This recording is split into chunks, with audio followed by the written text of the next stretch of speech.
Government hospitals ను నిధులతో బలోపేతం చేసేందుకు ప్రయత్నిస్తోంది రాష్ట్ర ప్రభుత్వం. ఆరోగ్యశ్రీ కింద కేటాయిస్తున్న నిధులు ప్రభుత్వ ఆసుపత్రులకు కూడా అందేలా ప్లాన్ చేస్తోంది.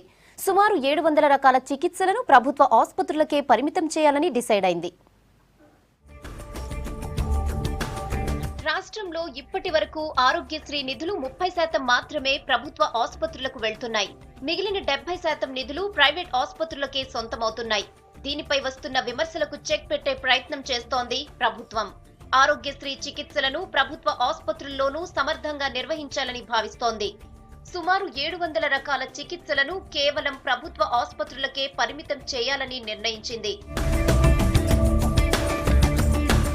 ఉదయం వచ్చి సాయంత్రం వెళ్లిపోయేలా ఉండే చికిత్సలు, 1-2 రోజులు ఆసుపత్రుల్లో ఉండి వెళ్లిపోయే చికిత్సలను ఇకపై ప్రభుత్వ ఆసుపత్రులకే పరిమితం చేయనున్నారు.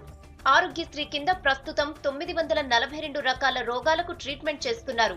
ఇందులో 133 చికిత్సలను ఇప్పటికే ప్రభుత్వ ఆసుపత్రులకు మాత్రమే పరిమితం చేశారు.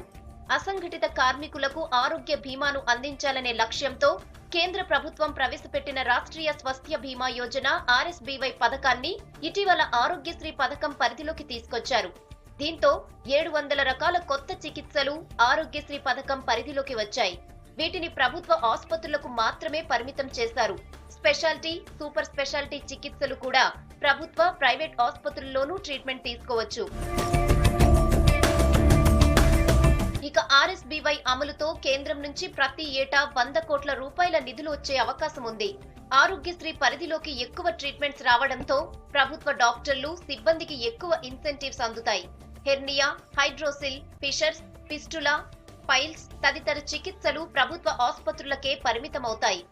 ఆసుపత్రుల స్థాయి, అక్కడ లభించే వైద్య సౌకర్యాలను బట్టి ఆసుపత్రుల వారీగా చికిత్సలను కేటాయిస్తారు. దీని ద్వారా గవర్నమెంట్ హాస్పిటల్స్ కూడా నిధులతో బలోపేతం అవుతాయని ప్రభుత్వం భావిస్తోంది.